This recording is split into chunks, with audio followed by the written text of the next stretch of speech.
Hey, welcome back. Good to be hanging with you again. So we are in the bowels of Nectars here with Adam Ezra, just getting started before his show. Welcome back. And I think it's been, August since we saw you? Yeah, the beginning of August. It's been a little while. You were just getting ready for the Ramble. Yeah, How'd that go? It was amazing, and I guess for those of you that weren't privy to our last hang, the Ramble is, we do a lot of charity outreach over the year. The Ramble was an event this year. It was a free concert. We invited people to come in from all over New England. They gathered 20 or more people. We have to bring them out a bus to pick them up and take them in. Wow. And once there, it's a big outdoor concert. We had about 10 other bands playing, and we were raising money for homeless veterans in New England. And had no idea how it was going to end up, and it was, for us, a very itty-bitty indie band. It was amazing. There was over 2,000 people that came out, and we raised enough money to take 15 veterans off the streets and into housing. So housing, like subsidized housing, or like their own? How does that work? I think it's subsidizing. I think it's subsidized housing. I am not sure. We work through the New England Center of Homeless Vets. Okay. And they essentially work through the logistics of actually taking veterans and finding them a safe, good place to live. And so we actually been following it up all fall, raising money and supplies for the vets that we housed. We actually just got in our last couple shows in Boston and New Hampshire. We got 15 beds, and we got towels and sheets. A lot of times, after you've been homeless and you get into housing, we take for granted all the things that we just the stuff. Yeah. Dish soap. Right. You know what I mean? Right. Hand towels. Yeah. So it's been really great. It's been a really wonderful story. I've been so proud of our fan base for coming out and supporting what we're doing, and just being amazing, inspiring people. Yeah. Do you get to meet the vets? Have not yet. We're still talking about maybe doing some kind of a hangout with one or two of the guys that we helped out, but we also want to respect their privacy too if they choose. So since the Ramble, we've been running around so much between our nonprofit organization RallySound and the band Adam Ezra Group. We've been slowly piecing things together with the New England Center for Homeless Vets, and so hopefully we'll get to meet some of these guys at some point. So with RallySound, do you just pick like homeless vets, or do you do all kinds of other groups as well, like for the nonprofit work? The nonprofit work is actually non-cost specific.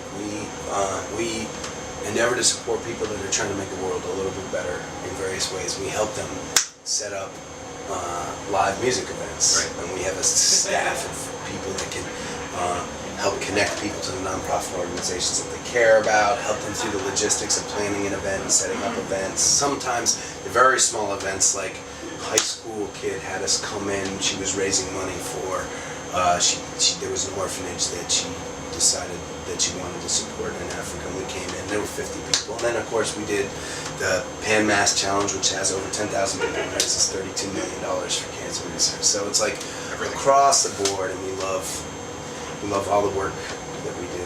And so, and we're beginning to, RallySound started off as a vehicle to kind of help us organize all the nonprofit work we were doing as a band, but the vision is to be able to bring in a community of bands that can help folks and support them all over the place. And this was the fourth Ramble? This was the fourth year. All right. This is the fourth year. Nice. And it's going to keep going, obviously. Yeah, we've already booked our date for next year's Ramble. It's going to be the Saturday before Labor Day weekend. Nice. So same beach all the time? Same beach. Well, at least next year, until we outgrow it. It was pretty packed this year, but I think we can fit about 5,000 people down there. Come on in. Okay, come on in. How do you win the cookie contest?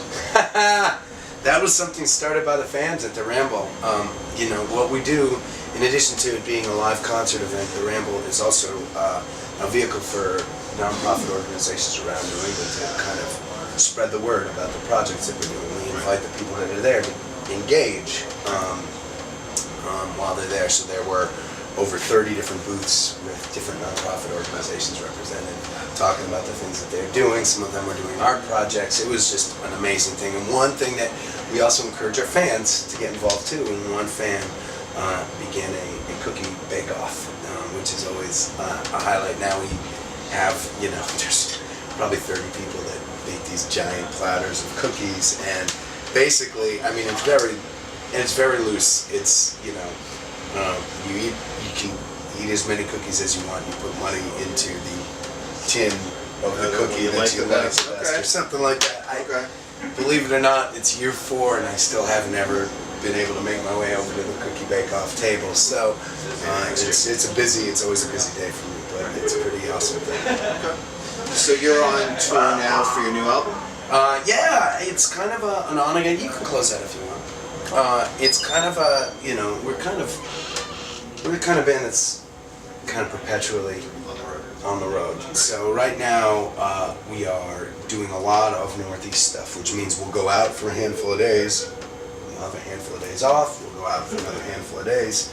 That can be all different. Sometimes we're out for 1 day. Sometimes we're out for 6 or 7 days. But right now, that's the way it is looking through December, January, and February. We're going to be mostly Eastern Seaboard and the Northeast, and then March, April, May, June. Hopefully, I'm hoping that we'll get some kind of longer tours going. I like getting out west. I like getting down south. I like, and you gotta set up some longer trips for that stuff, and that's hard to do. So you gotta plan in advance. Yeah, I've got some friends in Orlando who are just like, when's he coming? Yeah, we're starting to. It's amazing. It really.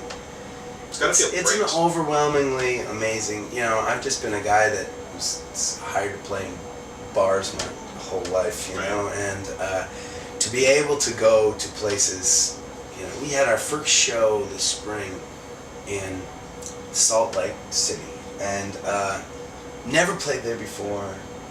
I don't know anyone there. It was, but we were just on a run, and we went out there, and there were like 30 or 40 people that came out. I mean, granted, it's not like, 300 or 400 people or 3,000 or 4,000.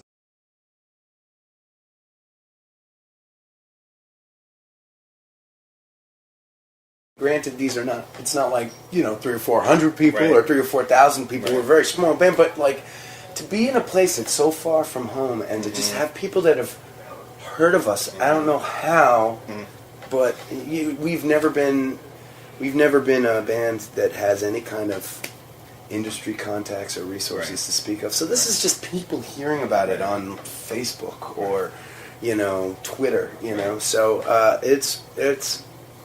it's a really exciting and humbling time. Well, like even on YouTube, I was looking on it last night just to see your videos. I got to like page 20 before there was anything else. It was literally 20 pages of you guys.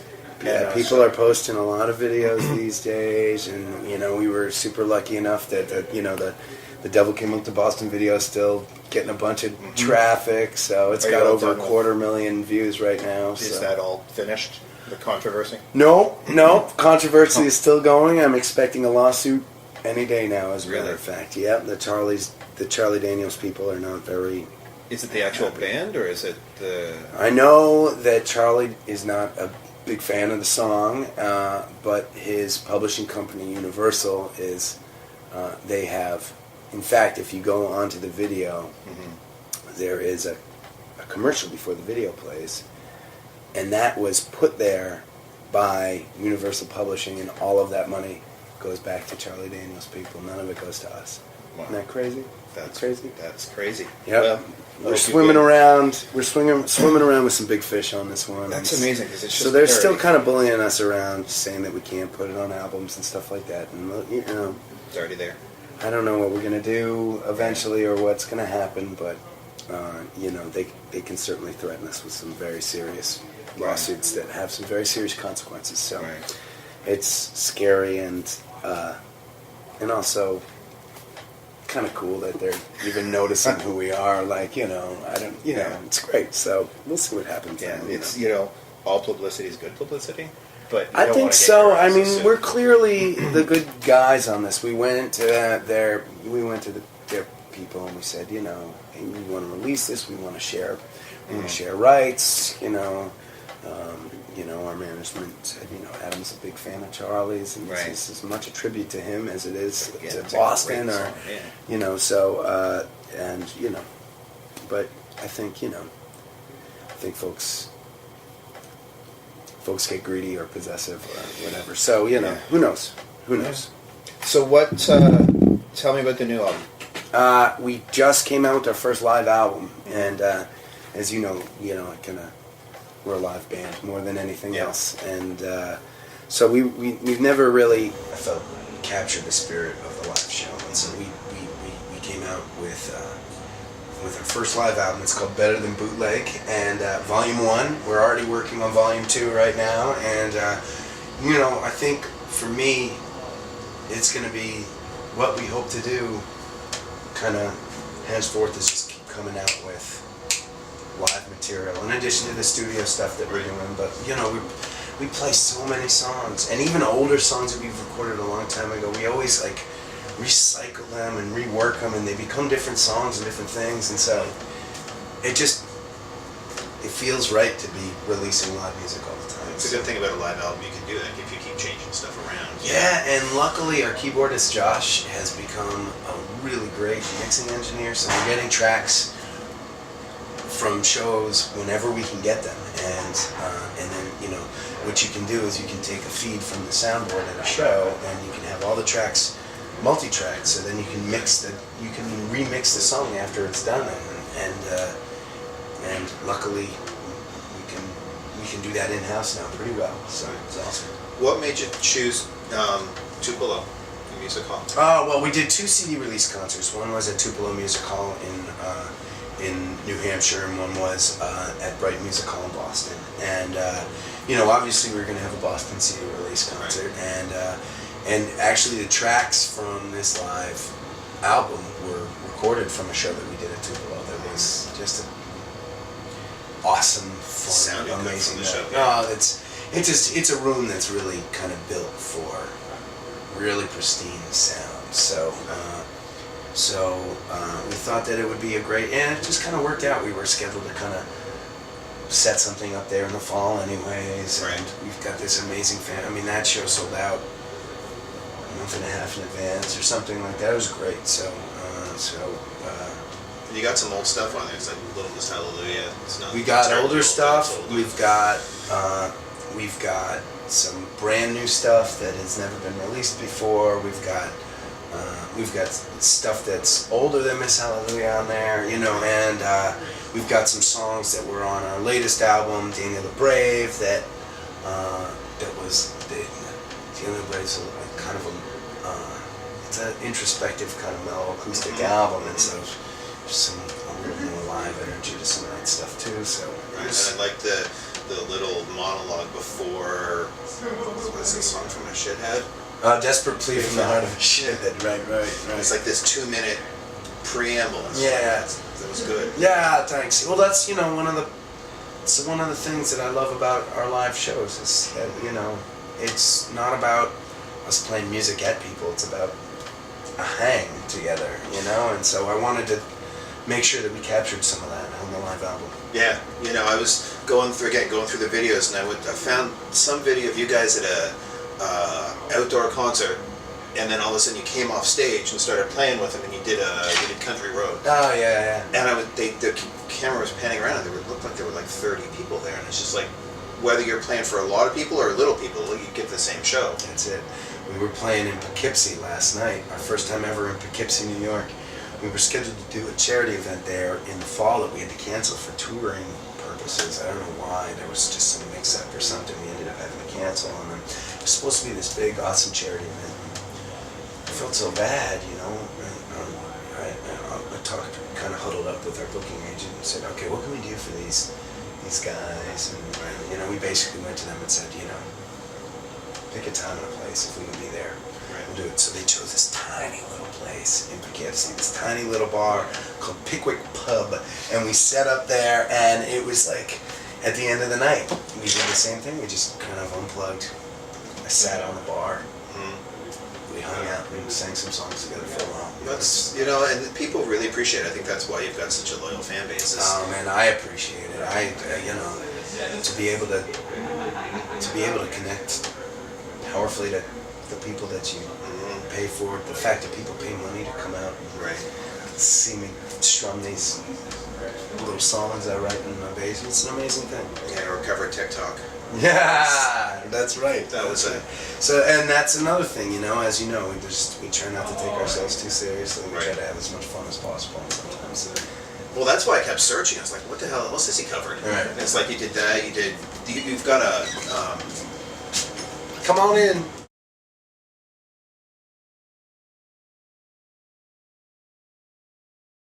you got new management. Yeah. Or you have management. Well, you know, and Devil Came Up to Boston video, it started blowing up. I recognized that, you know, I was kind of in uncharted waters, and there was, you know, we had just won Band of the Year at New England Music Awards. We were just touring a ton, and it just seemed crazy that we didn't have a team in place that knew how to run a business within the music industry. It was just me, you know, and me talking to the booking agent, and you know, and my amazing band who takes on tons of responsibility. You know, we have our guys are updating websites and all of our online schedules, advancing shows, getting information, you know, figuring out where we're staying along the road. I mean, there are just a million, you know, ordering merch, you know, it's just the number of things that go into running the business of music, of just being a band is a little bit daunting. And at a certain point, I guess I felt like I'd hit our threshold for being able to do things efficiently and well and take advantage of the opportunities that were in front of us. So I just started reaching out to people, asking around, taking some meetings, and I met with 5 or 6 different management type people, got a bunch of advice, and one of the groups that I met with was a company called Brian Doyle Entertainment out of New York. We knew them from touring with Rusty Root, the Rusty Roots band. And we just kind of fell in love with each other. Brian and I and his kind of second in command, Alana, we sat around for about 6 hours one day and just talked about stuff, you know, and it was great. They seem like honest, trustworthy people, which is, you know, the most important thing for me. Right, yeah. Brian's been around forever. He managed Hall & Oates for 30 years, and John Mellencamp and Carly Simon, and, you know, it's just, the list goes on. And he's got Vertical Horizon and Rusty Root right now, and he also he just started a club called the Paramount, a 1,400 person room in Long Island, that is, you know, one of the top 20 venues in the country right now as far as the artists that they're bringing in and ticket sales. I don't know how they tabulate it all, but he's just a super smart guy, super caring guy, and I'm really excited to be working with them. And it's got to feel good that you can let that off your shoulders, that you don't now, there's a whole thing you don't have to deal with. Yeah, I mean, you can do I've yet to... It's funny because, I mean, even though you have a team of people making big decisions for you and doing things for you, you also have the capacity to do more things and make more decisions, right? And so it doesn't necessarily translate into there is a ton that they're taking off my shoulders, and then now more that's coming in, which is great, which is absolutely what you want. Yeah. Come on in. One thing I've got a friend down in Massachusetts who, when she found out you were coming up here, she's a big fan. She said, let him know that I teach a yoga class to his music. Hey, that's awesome. Yeah, Right? I was like, I think he'd like that. I want to go to her yoga class. Will you give me her information? Yeah, so I can absolutely. Go? All right. And she said it. Is it in Boston or Massachusetts? It's in Massachusetts. Yeah. You don't know where? Not off the top of my head, Okay. but I'll get it to you. But yeah, she's like, yeah, it's all the background music. How fucking awesome would it be? Oh man, I mean, that might actually be a pretty weird and maybe not very relaxing experience going to a yoga class and listening to my own music, but it'd be pretty funny to show up. Play it. Nonetheless, you could do her yoga class. I could be the guy in the corner. That would be really funny. And we got a ton of stuff that we're working on right now that I'm so excited about. Okay. First and foremost, we have the next official studio Adam Ezra group release that I am so excited about. We have, I think, our best group of songs yet. Okay. You know, When's that coming? We have no idea yet. I know our managers are kind of searching around for funding. We're toying with the idea of doing a Kickstarter thing. We've also started working with some great songwriter producers out of New York that I've been writing with a little bit, and that's been really exciting. So we are in our nascent stages right now, but we've got about 25 contender songs. We're trying to desperately trying to whittle them down to 10 or 12. So that's going to be a really exciting thing for us. I hope that we can release it before the end of next year. That would be my my goal. We're working on Better Than Bootleg 2 already, our next live album, which I'm super excited about. We are, and I don't know if you asked about some of the cover songs that we've played. Yeah. You may not know this, but we came out with a digital release. I came out with a digital release about 3 or 4 years ago called Cover. And it's just 7 or 8 songs. I went into a studio, it's just me and a guitar, some of my favorite songs. It's only on iTunes or on the website. It's a digital thing, but it's called Cover, and I've already started working on Cover 2. So is that where Thunder Road? Because I saw your version of Thunder Road. That is going to be on Cover 2. Okay. That is going to be on Cover 2. Because that's a nice cover. Oh man, I love that fucking song so much, and it was. I got to go into the studio and I don't know if you probably maybe saw a live version of it, but I have. No, I didn't. It was literally just pictures of you with the audio. Is what I saw. Was it from a live thing or was it a studio thing? It sounded studio. Oh, maybe. I'll have to figure out. You have to send me. I'll find it. I haven't seen that yet. YouTube. All right, cool. Yeah.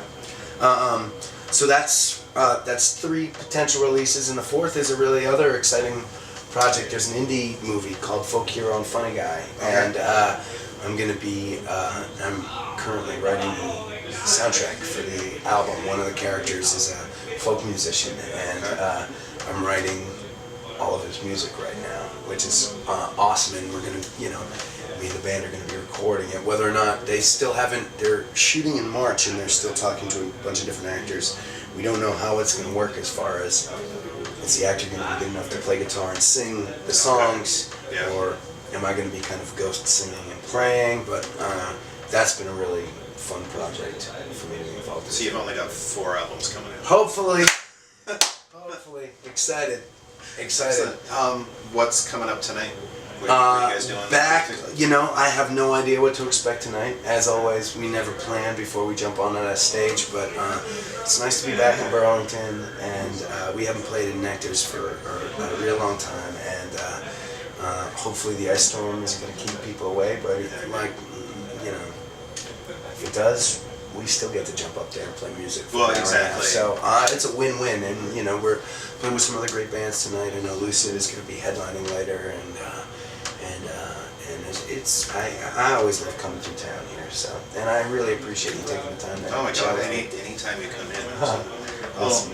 All right. Well, listen. Thank you very much. Thanks so much, Dave. Absolutely. And if you're in Burlington, come on down to the show. If you're listening to this after the fact, which you are, you missed it. And it was a great show. So, hopefully. See ya. Cool. Thank you. Yeah. So.